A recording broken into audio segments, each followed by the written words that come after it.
Let's see if this firmware is anything you should even remotely care about. It adds a real-time IAF for animals. Oh, they added a time-lapse feature or interval shooting function. We'll see how easy it is to set up and how easy it is to, I don't know, make a quick time-lapse, just see if it's any better than the camera tab I checked a couple of weeks ago in this video, or either way. Improves camera stability. Well, it wasn't unstable to start with, but that can't hurt. And yeah, that's about it. So no major video changes. Okay, we'll also check if the new Imaging Edge app works any better with this firmware, because with the previous version it pretty much just worked as Play Memories, and we all know how Play Memories sucked.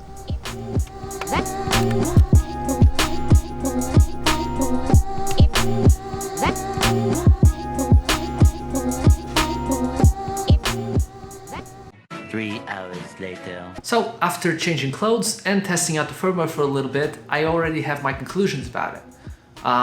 First thing, the interval shooting or the time-lapse mode, it's better than nothing, but it's buried in the menus, so it's just another sub-menu inside the many menus of Sony cameras.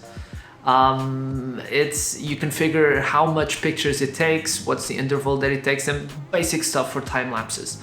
But using the camera tab, I still think it's a better mode. It's more user-friendly, the UI is just better, but you have to use your phone, so you can't just go around and use your camera by itself. With the interval shooting, you can do everything in camera. I just don't think it's a much better way of recording the time lapses. When are you gonna go out without your phone? I don't know.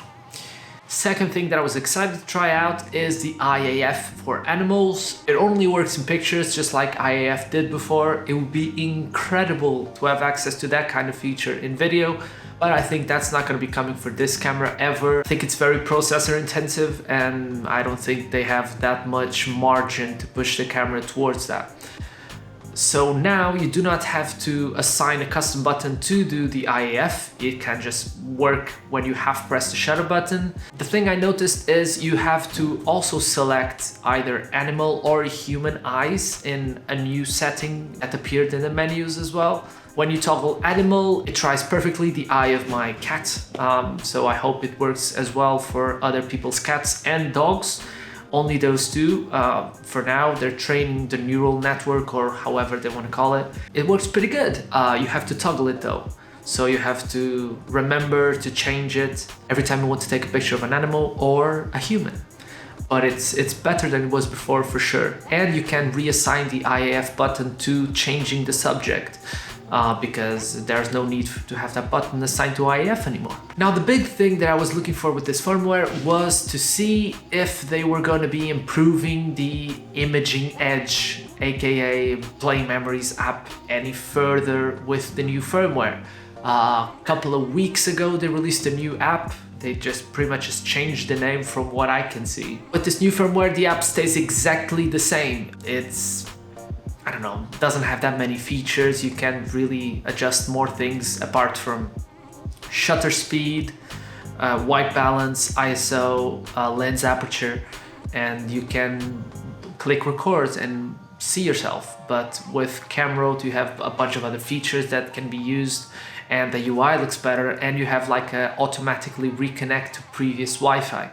With the Imaging Edge old Play Memories app, you have to either manually go to the Wi-Fi settings and change it, or scan the QR code on the back of the camera, or use the NFC chip every time you want to reconnect to the camera, which can be tedious.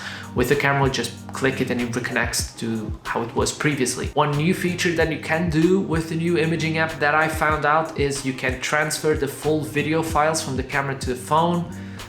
But I don't know, I tried out with a very small video. I think it was maybe 30 seconds, and it took upwards of like 4 minutes to transfer it. Just like you can see, I'll speed it forward, but you can see in the top the time passing.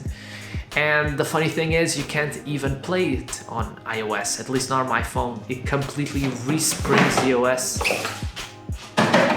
Good job, cat. It completely resprings the OS, so you can't really see the video. so it's pretty useless. For now at least, I still think that camera mode is the best option to control the camera remotely using a mobile device, so nothing changed there. So in conclusion, firmware 3.0 doesn't really feel like a 0.0 change, at least not for my use case. The IF for pets is good because if you ever try to take a picture of a cat, it's really rough for the camera to focus properly on the eyes and not like on the nose or on the ears or... But other than that, the interval shooting seems like a half-assed feature and nothing else major seemed to change. The camera just feels the same. If you have the time, update it. If not, don't really worry about it. There isn't much you're missing out. For video, for pictures, it's the IF, like I said. So I hope you guys enjoyed this video. If you did, leave a like and share it with someone, and check my previous content if you are interested in my face and technology. Yeah, bye.